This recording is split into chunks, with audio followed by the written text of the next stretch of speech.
الحمد لله رب العالمين والصلاة والسلام على سيد الأنبياء والمرسلين أما بعد فأعوذ بالله السميع العليم من الشيطان الرجيم من همزه ونفخه ونفسه بسم الله الرحمن الرحيم الذين آتيناهم الكتاب يتلونه حق تلاوته أولئك يؤمنون به وقال النبي صلى الله عليه وسلم إن الله يرفع بهذا الكتاب أقواما ويضع به آخرين.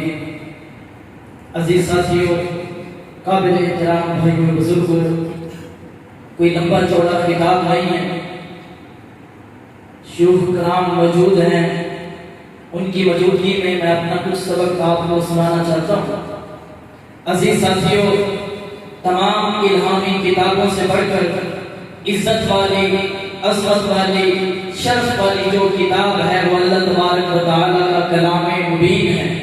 اور عزیز ساتھیو، قرآن مجید ایسی کتاب ہے جو لوگوں کو جنت کا راستہ بتلاتی ہے، اور قرآن مجید ایسی کتاب ہے جو لوگوں کو جہنم سے ڈراتی ہے. اور عزیز ساتھیو، اللہ تبارک و تعالیٰ نے بھی قرآن مجید کے اندر ارشاد فرمایا ہے کہ الذین آتیناہم الکتاب یتلونہ حق تلاوتہ، جن لوگوں کو اللہ تبارک و تعالیٰ نے یہ کتاب مہیا کی ہے، جن لوگوں پر اللہ تبارک و تعالیٰ نے یہ کتاب اتاری ہے، وہ اس کو تلاوت کرتے ہیں جیسے اس کو تلاوت کرنے کا حق ہے، اور اس کے اوپر ایمان بھی رکھتے ہیں. اور نبی مکرم صلی اللہ علیہ وآلہ وسلم کا ارشاد گرامی ہے کہ ان اللہ یرفع بہذا الکتاب اقواما ویضع بہ آخرین. جو قومیں، جو لوگ عزتیں تلاش کرنا چاہتے ہیں، دنیا کے اندر عزت تلاش کر رہے ہیں، ان کو عزت ملے گی تو محض قرآن کی وجہ سے.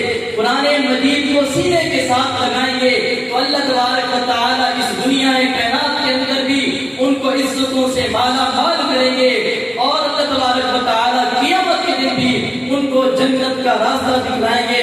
عزت کا معیار جو ہے اللہ تبارک و تعالیٰ کا کلام ہے، اور ذلت کا معیار بھی اللہ تبارک و تعالیٰ کی کتاب قرآن مبین ہے. ایک شخص قرآن مجید کو پڑھتا ہے، اس کی تلاوت کرتا ہے، اس پر ایمان لاتا ہے، لوگوں کو اس کی دعوت دیتا ہے اور کہتا ہے یہ قرآن مبین ہے. اللہ مالک الانام نے محمد عربی صلی اللہ علیہ وسلم پر اس کتاب کو نازل کیا ہے. کس لیے نازل کیا ہے؟ تم اس قرآن کو کھولو، اس کو پڑھو، اس کے اندر دیکھو. اللہ نے اس کے اندر حلال و حرام کو بیان کیا ہے. اس کو کھولو، پڑھو، دیکھو. اللہ تبارک و تعالیٰ نے اس کتاب کے اندر بیان کیا ہے کہ تم نے اپنے ماں باپ کی اطاعت کرنی ہے. اس کتاب کو کھولو، دیکھو. اللہ تبارک و تعالیٰ نے سابقہ قوموں کو اللہ تبارک و تعالیٰ نے عذاب کیے ہیں، وہ اس کے اندر بیان کیے ہیں. اور اللہ تبارک و تعالیٰ نے اس کے اندر بیان کیا ہے کہ تمہیں معاشرے کے اندر عزت ملے گی، معاشرے کے اندر سکون ملے گا.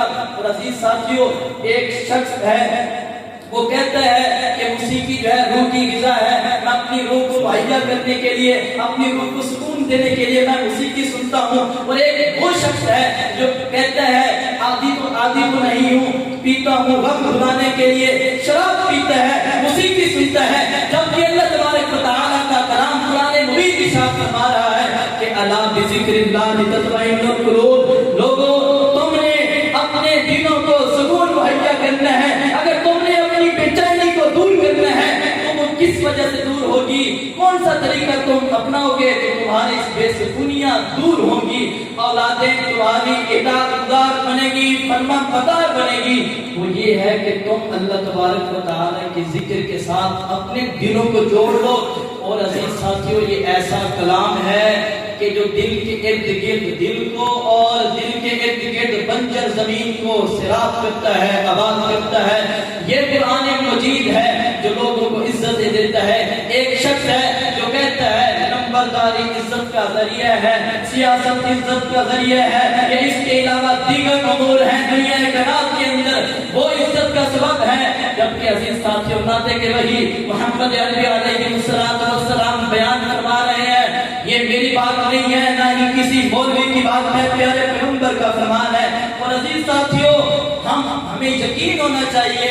ہم دلی طور پر تو کہتے ہیں ہم قرآن کی تلاوت کرتے ہیں، قرآن ہم بہت زیادہ پڑھتے ہیں، رمضان آتا ہے تو ہم قرآن کے ساتھ دل جوڑ لیتے ہیں، اس کے علاوہ 11 مہینے قرآن ہمیں پکار پکار کر کہتا رہتا ہے کہ مجھے پڑھو، میں الماریوں کے اندر بند ہوا پڑا ہوں، تم صبح سویرے اٹھتے ہو، مجھے اپنے سینے کے ساتھ لگاتے ہو، مجھے بوسہ دیتے ہو، پھر اس کے بعد مجھے اپنی جگہ پر رکھ دیتے ہو، تمہیں سکون یہ نہیں ملے گا، ایسے نہیں ملے گا۔ تمہیں سکون کیسے ملے گا؟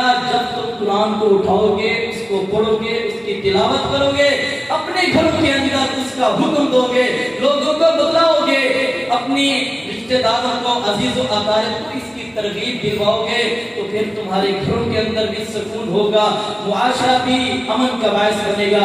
اللہ تبارک و تعالی سے دعا کرتے ہیں کہ مالک کائنات ہمیں قرآن مجید کے ساتھ جتنی اللہ تبارک و تعالی نے مجھے زندگی دی ہے، تو اس قرآن مجید کو میں اپنے سینے کے ساتھ لگاؤں گا، اس قرآن مجید کو میں پڑھوں گا، میں لوگوں کو اس کی تلقین دلاؤں گا اور میں لوگوں کو بتلاؤں گا، اور گھروں کے اندر میں ترجمے کے ساتھ اس قرآن مجید کو پڑھوں گا۔ اللہ تبارک و تعالی سے دعا کرتے ہیں کہ مالک کائنات ہمیں قرآن و سنت پر صحیح معنوں میں عمل کرنے کی توفیق عطا فرمائے۔ اقول قولی ھذا واستغفر اللہ لي ولکم۔